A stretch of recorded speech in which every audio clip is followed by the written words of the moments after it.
let's head over to Edelman, the global PR consultancy firm which is taking engagement with Gen Zers to a whole new level. One take one. Market.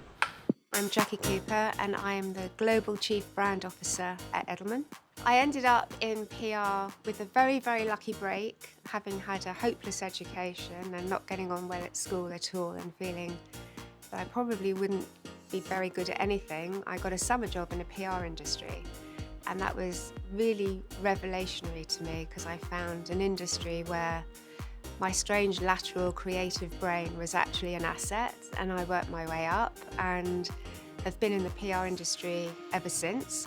Ended up having my own agency in my 20s and was renowned for some fairly major cultural moments in the UK, including the retirement of Concorde, the Wonderbra campaign, which probably made our agency the most famous and the most awarded, and continued to kind of hit cultural moments until Richard Edelman came banging on the door and said, let's have your agency as part of the Edelman family. Since then, Jackie has held various roles at Edelman, including one that relates directly to our show. In late 2022, she founded Edelman's Gen Z Lab. So the formation of the Gen Z Lab was inspired by actually me hosting a panel for Adweek. And that panel had 6 CMOs on it, who happened to all be women, very, very high-profile jobs, looking after extraordinarily well-renowned brands. The title of the panel was The Future of Marketing, which is so huge. And we thought, let's talk to the CMOs before we gather and say, what's pressing right now for you? What's the thing that's keeping you awake at night? And they all had different things to say, but the thing that they all said that was really extraordinary was, I'm actually really concerned about Gen Z. I'm a senior marketeer and I'm supposed to know my audiences and be confident about reaching out to them.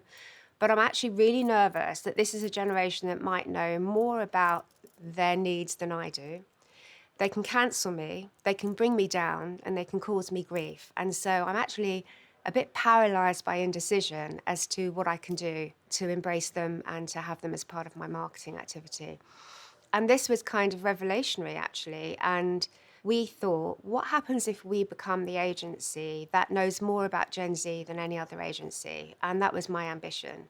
And we started with worldwide research, and we started sort of debunking the myths of what we thought Gen Z actually, was. In reality, no, they're not activists. They want action. They want you to be accountable as a business. They don't all want to be influencers. They want to have influence and they want to affect the world. And we started to share this data around our CMO client base, and they absolutely loved it. And that really led to the lab because the insights led to conversations. The conversations led to us offering workshops. We then realised that within Edelman, we have 6,000 staff around the world, that we have a lot of Gen Zers. And so I reached out and said, if you're Gen Z, would you like to be part of this incredible initiative to help marketers understand your generation?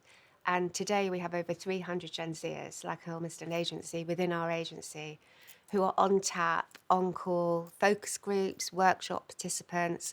So a year and a half on, 50 clients have tapped the Gen Z Lab so far. Edelman's research debunks some pretty common myths surrounding Gen Zers.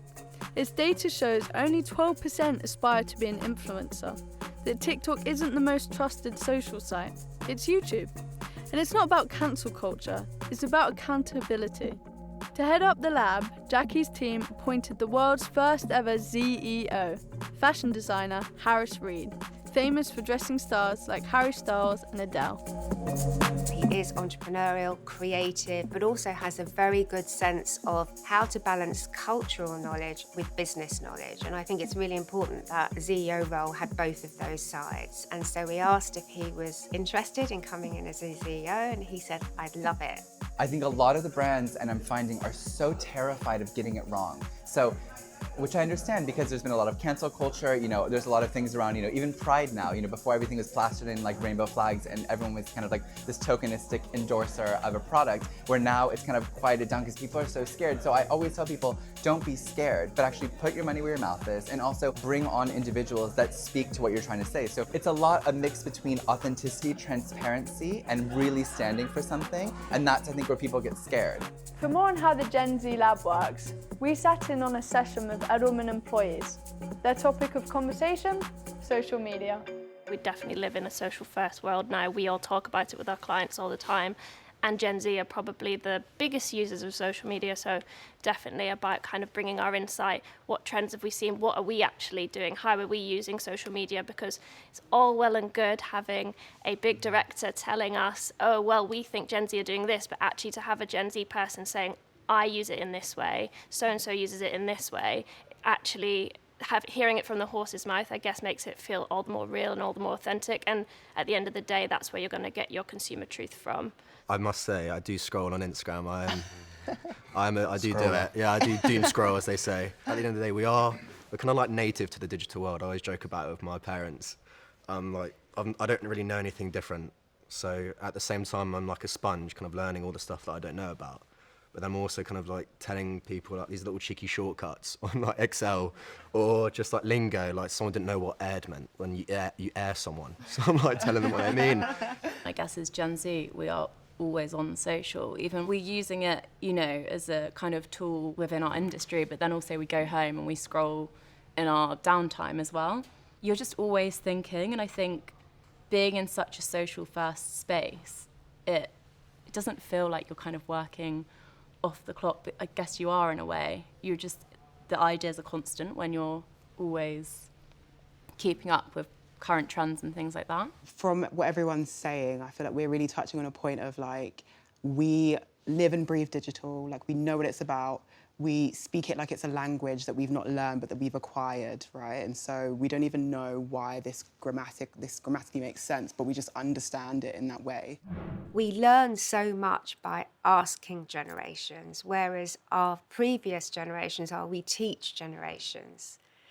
And so this intergenerational connection of having a different mindset and saying, talk to me, come and talk to me. And it might not all be right. Some of it's naive, some of it's idealistic. Of course, they're young people.